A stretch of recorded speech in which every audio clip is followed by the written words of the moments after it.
Event ম্যানেজমেন্টের তরফ থেকে আমার প্রত্যেক সাংবাদিক বন্ধুদের, প্রেস মিডিয়া, ইলেকট্রনিক মিডিয়া এবং ওয়েব মিডিয়ার যারাই খুব কম সময়ে সূচনার ভিত্তিতে এখানে আজকে আপনারা উপস্থিত হয়েছেন, আপনাদের প্রত্যেককে আমাদের পুরো ম্যানেজমেন্ট টিমের পক্ষ থেকে সাধুবাদ এবং গরিব অভিনন্দন এবং ধন্যবাদ। বিশেষত আজকের এই প্রেস কনফারেন্স খুব স্বল্প একটা মেসেজ দেওয়ার জন্য এই প্রেস কনফারেন্সের আয়োজন করা। আমাদের রাজ ইভেন্ট ম্যানেজমেন্টের পক্ষ থেকে আগামী 4 তারিখ, মার্চ মাসের 4 তারিখ দোল উৎসবকে কেন্দ্র করে আমরা একটা হোলি ফেস্ট সিজন 1 এর আয়োজন করতে চলছি, যেটা হতে চলছে প্রগতি স্কুল গ্রাউন্ডের ময়দানে। তো এই হোলি ফেস্টকে কেন্দ্র করে আমরা বিভিন্ন ধরনের অ্যাক্টিভিটিস সেখানে রেখেছি।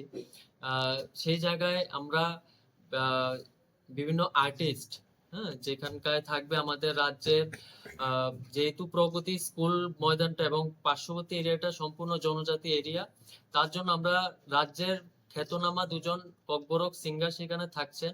একজন থাকছেন রুমিমুরা সিং, আরেকজন থাকছেন এফ এম রু, যাদের নাম জনজাতি অংশের মধ্যে, ত্রিপুরার মধ্যে খুব পপুলার।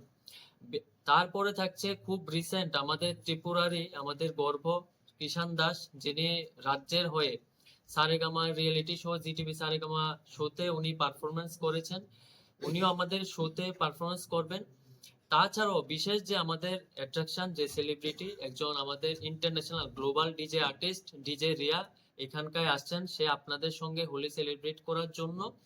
তো আমাদের পক্ষ থেকে আপনাদের মাধ্যমে আমি পুরো রাজ্যবাসীকে আমন্ত্রণ জানাতে চাই যে প্রত্যেকে যেন আমাদের 4 তারিখে প্রগতি ময়দানে আসে এবং আমাদের সঙ্গে এবং আপনাদের প্রত্যেকের প্রিয় মানুষদের সঙ্গে, পরিবারের সঙ্গে যেন হোলি উৎসব সেলিব্রেট করে। এবং আমাদের এই হোলি যে ফেস্ট সিজন 2, সিজন 1, সেটা প্রগতি ময়দানে 10টা থেকে, সকাল 10টা থেকে বিকেল 5টা পর্যন্তই সেটা টাইম স্লটটা রাখা হয়েছে, কারণ পরীক্ষা নিরীক্ষায় অনেক কিছু থাকছে। তো আমরা প্রত্যেক বিষয়টা চিন্তা করেই আমরা সেই টাইমটা আমরা সেট করেছি। রাত্রে কোনো বিষয়ে কোনো প্রোগ্রাম থাকছে না, 5টার মধ্যে আমরা টোটালি ক্লোজ করে ফেলছি। আর এই হোলি উৎসবে যে আমরা রংটা ব্যবহার করছি, সেটা আউটসাইডের কোনো রং আমরা ইউজ করছি না। আমাদের ভিতর থেকেই সম্পূর্ণ আনলিমিটেড কালার সেখানে ডিস্ট্রিবিউট করা হবে, যে কালারটা সম্পূর্ণ অর্গানিক কালার।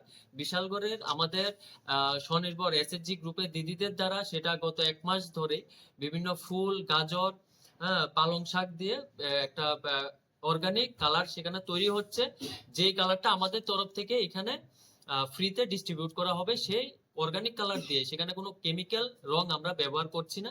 এখানে সেই রং দিয়ে আমরা একে অপরে প্রত্যেকে মিলে হোলি সেলিব্রেট করব। আর এটা কি এন্ট্রি ফিস না? এন্ট্রি ফি রাখা আছে, কিন্তু আমরা একটা বিশেষ আপনাদের মাধ্যমে আরেকটু আমি মেসেজ দিতে চাই। আমাদের এই হোলি ফেস্ট সিজন 1 নিয়ে আমরা আমাদের ম্যানেজমেন্টের পক্ষ থেকে কারো কাছে কোনো ধরনের স্পন্সরশিপের জন্য আমরা যাইনি।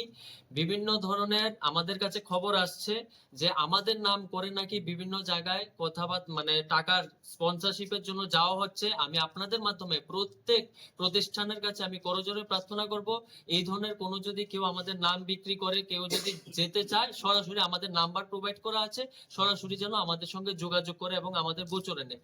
এবার আমরা এই পুরো ফেস্টটা কিভাবে অর্গানাইজ করছি, আমাদের পুরো ম্যানেজমেন্টের পুরো বছর আমরা বিভিন্ন ধরনের প্রোগ্রাম করে থাকি।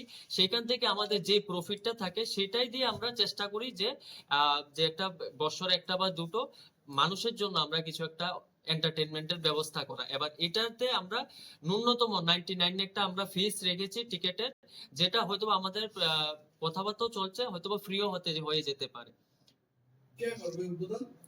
উদ্বোধনের তো আমরা এখনো কথাবার্তা চলছে, সেটা এখনো ফাইনালাইজড হয়নি। তবুও আমাদের যেহেতু সেটা রামনগর বিধানসভাতে হচ্ছে, তো আমাদের মেয়র সাহেবের সঙ্গে কথাবার্তা হয়েছে।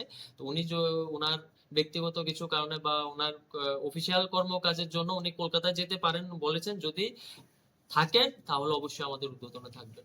আপনারা এই বছর প্রথম হোলি উৎসব করছেন, হ্যাঁ, এই বছর হঠাৎ কেন মনে হবে হোলি উৎসবটা করা দরকার? না, আমাদের ইভেন্ট ম্যানেজমেন্ট জানুয়ারির 1 তারিখেই লঞ্চ হয়েছে। তো আজ এই বছর থেকেই বিভিন্ন প্রোগ্রাম আমরা করছি। হ্যাঁ, তো এবার এটা প্রথম করে শুরু করুন।